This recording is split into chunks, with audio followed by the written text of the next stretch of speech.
거란의 성종이 신료들에게 명하였다. 우리 요는 더 이상 말 타고 약탈이나 하는 유목민족이 아닙니다. 짐은 제국을 이끌 인재를 모으는 것을 최우선의 정책으로 할 것입니다. 이에 관리 세습제와 종족 제한을 타파하고 특히 한족인 한덕양에게 재물과 벼슬을 주어 나라를 위해 힘쓰게 할 것입니다. 또한 야율사진과 야율휴가를 적극 활용하여 공을 세우게 할 것입니다. 라고 하면 되옵니까? 어머님. 곁에 있던 소태우가 미소 지으며 말했다. 잘하시었소. 이어서 말하세요. 우리의 목표는 송나라의 넓은 땅입니다. 하지만 고려가 송을 도와 뒤에서 우리를 친다면 낭패가 아닐 수 없어요. 송을 치기 전에 먼저 고려를 굴복시켜야 할 것이니 마땅히 우리의 1차 공격 목표는 고려가 될 것입니다. 그리고 우리의 국호는 얼마 전 다시 거란으로 바뀌었어요. 거란과 요를 혼동해서 쓰고 있지만 공식적으로 명하실 땐 거란이라 하세요. 소태후.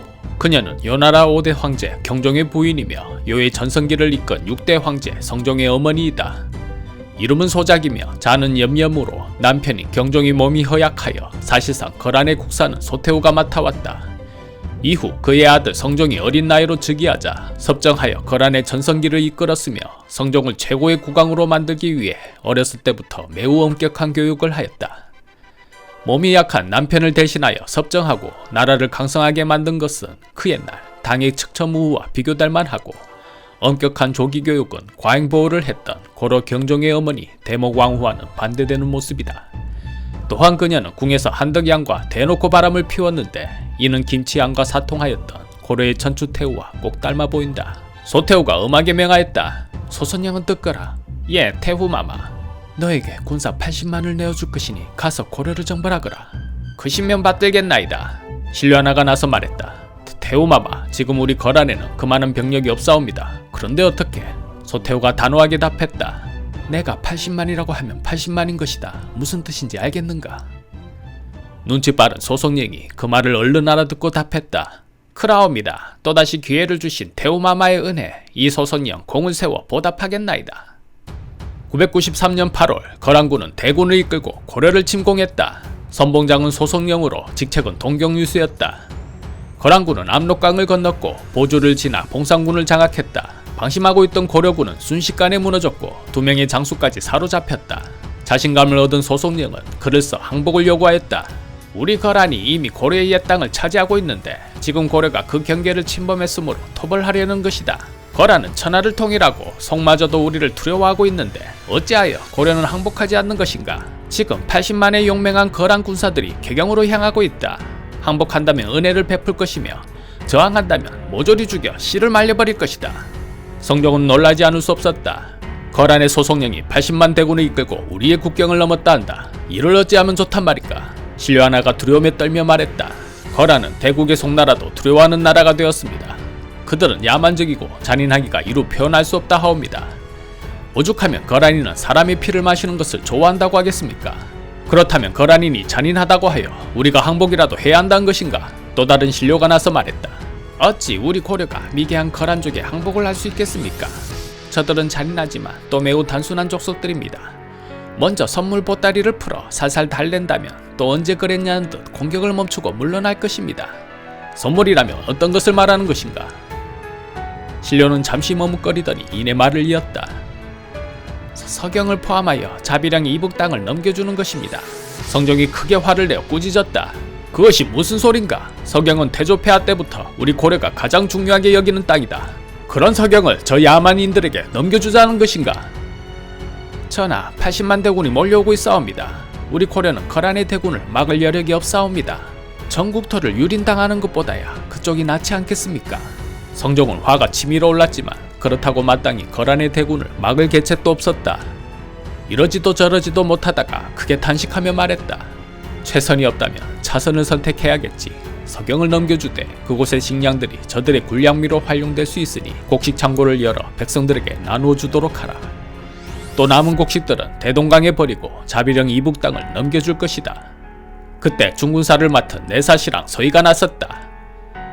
아니되옵니다. 말뿐인 거란의 허풍에 우리 땅을 떼어주신다는 것은 옳은 계책이라 할 수 없사옵니다. 저들의 욕심은 끝이 없는데 요구한 대로 다 들어주시겠습니까? 허풍이라니 무슨 근거로 그런 말을 하는 것이오? 저들은 결코 80만의 군사가 아니기 때문이옵니다. 80만이 아니라니 그건 또 무슨 말이오? 거란의 선봉장은 소송령이란 자로 직책이 동경유수입니다. 동경유수의 직책이 동원할 수 있는 최대한의 군사는 6만 정도입니다. 따라서 소송령의 군사가 80만이란 소리는 거짓임에 틀림없사옵니다. 서희의 말에 성종은 반가워하면서도 한편으로는 걱정되어 물었다. 하지만 적장의 직책이 그러하다 하여 무조건 군사가 적다고 단언할 수는 없지 않겠소. 또 다른 근거가 있사옵니다. 어서 말해보시오. 저들의 진경로는 의주, 봉상군을 지나 안용진을 공격하고 있사옵니다. 80만의 대군이라면 큰 길인 안주를 거쳐 서경을 공격해야 하는데 좁은 길을 통하여 작은 토성에 불과한 안용진을 공격하고 있사옵니다. 거란은 속전속결을 최우선으로 하는 기마부대이옵니다. 그렇다면 크고 가까운 길을 통하여 수도 개경을 곧바로 공격하는 것이 마땅한 일인데 굳이 좁고 먼 길을 둘러오는 것은 반드시 저들의 병력이 6만도 되지 못한다는 것을 입증하는 것입니다. 그 말을 듣자 성종은 서경을 주겠다는 마음이 싹 사라졌다. 자비령 이북 땅을 넘겨주자는 할지론의 신하가 물었다. 그런 추론으로 국가의 안위를 위태롭게 해서는 아니 돼요. 정말로 저들이 80만 대군을 이끌고 있다면 그땐 어찌하겠소? 그대가 이 일을 책임지겠소? 그 말을 서희가 꾸짖듯 반문하였다. 그렇다면 그대들은 저들의 군사 규모가 80만이라는 것을 직접 보았습니까? 단지 거란 장수가 80만 대군이라고 주장하면 우리는 그런 줄 알고 알아서 기어야 하는 겁니까? 그대들은 적장의 말만 믿고 나라를 내어주는 역사의 죄를 어찌 감당하려고 하십니까?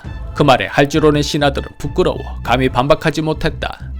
서희는 성종을 향해 엎드려 절하며 간절히 호소하였다. 폐하, 단언컨대 80만이란 숫자는 저들의 허풍이옵니다. 만약 신의 말이 틀린다면 그땐 신의 목을 베시옵소서. 서희가 그렇게까지 나오자 성종은 이윽고 결심하였다. 좋다, 과인은 서희의 말을 믿어볼 것이다. 정고려군은 거란의 침략에 맞서 싸울 것이다. 그때 낭보가 들어왔다. 전하, 안윤진 전투에서 중란장 대도수와 낭장 유방이 이끄는 우리 군이 거란군을 격퇴했다 하옵니다. 성종은 기쁘지 않을 수 없었다. 자신감을 얻은 목소리로 신료들에게 물었다. 그렇다면 서희의 말대로 저들의 군세가 생각보다 대단치 않다는 것이다. 이제 우리는 어찌해야 하겠는가? 서희가 나서 말했다. 폐하, 신을 거란 진영으로 보내주시옵소서. 신이 새치혀로 소선령과 단판을 짓고 거란군을 물리치겠나이다. 기쁜 반 걱정 반으로 성종이 물었다. 그렇게만 된다면야 얼마나 좋겠소. 하지만 저 잔인하고 악랄한 거란군을 단지 말로써 물리칠 수 있겠소. 물리치지 못한다면 그땐 폐하께서 신의 목을 베시옵소서. 거참, 그대는 목이 몇이길래 말만 하면 목을 베라고 하는구려. 어찌 과인이 경과 같은 충신의 목을 베겠소. 그리고 폐하가 아니라 전하라 하지 않았소. 나라를 구할 수 있다면 이깟 목이 대수겠습니까? 그리고 신에게는 오직 천하를 호령하는 폐하만이 계시옵니다. 그렇다면 얼마의 군사를 붙여주면 이를 성사시킬 수 있겠소? 서희가 미소 지으며 답했다. 군사는 필요 없습니다. 신이 홀로 가서 거란군을 물리치겠나이다. 한편 안용진 전투에서 패배한 소송령은 낭패가 아닐 수 없었다. 이런 젠장, 봉상군까지는 잘 왔는데 이곳에서 발이 묶일 줄이야. 이 일로 고려군의 사기가 오른다면 큰일인데.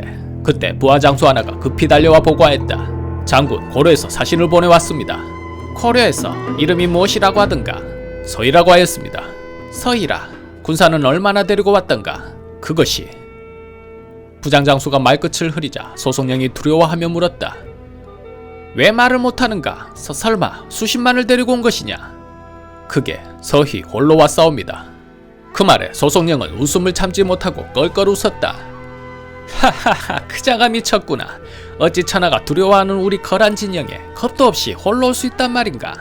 그러게나 말입니다. 배짱 하나는 있는 놈인가 보구나. 좋다. 뭘 믿고 혼자 왔는지 모르겠지만 서희란 자는 이제 가마솥에 든 물고기 신세가 될 것이다. 지금 즉시 큰 솥에 물을 담아 끓이고 우리 진영에서 인상이 가장 험악한 자들을 뽑아 서희가 오는 길에 서게 하여라. 소손령은 이렇게 홀로 오는 서희에게 기선제압을 하려 했다. 얼마 후 서희가 도착하자 그 험악한 장수들이 가로막고 섰다. 그런데 서희는 두려워하기는커녕 터져나오는 웃음을 참으려 갖은 애를 쓰고 있었다. 머리꼬라지가 왜들 이러냐? 너희 나라에서는 이게 유행이냐? 겁을 주려 했건만 오히려 웃음을 참지 못하는 서희에게 장수 하나가 불같이 화내며 물었다. 제정신이 아닌 모양이구나. 중국인들은 우리를 보며 하나같이 두려워하며 오줌을 지리는데 너는 우리가 무섭지 않은 것이냐? 서희가 터져나오는 웃음을 겨우 참으며 말했다. 오줌을 지리긴 하겠구나. 웃겼어. 더는 분을 참지 못한 장수 하나가 칼을 뽑아들고 서희의 목을 베려했다. 기선제압이 뜻대로 되지 않자 소송령이 그를 말렸다. 너는 당장 그 칼을 거두지 못하겠느냐? 하오나 이자가 우리를 우습게 여기질 않습니까? 이런 무식한 것들, 이러니 다른 나라 사람들이 우리를 무시하는 것이다. 너는 적의 사자는 비록 전쟁 중이라 하더라도 죽이지 않는다는 말을 들어보지 못했다는 것이냐? 이에 편장들이 물러서자 소승령이 엄하게 말했다. 하지만 그대는 먼저 대국인 귀인에게 절을 올리는 예를 갖추도록 하라. 서인은 고개를 저었다. 신하가 임금을 대할 때는 뜰에서 절하는 것이 예법이겠으나 양국의 대신이 대면하는 자리에서 절을 하는 예는 듣지도 보지도 못하였다. 그대는 부하 장수들을 배우지 못했다고 꾸짖더니 정작 그대는 어디서 이런 예법을 배웠단 말인가? 그 말에 소송령은 얼른 답하지 못하고 분한 이만 갈아대더니 화풀이하듯 병졸들에게 물었다. 솥에 물은 끓고 있는 것이냐?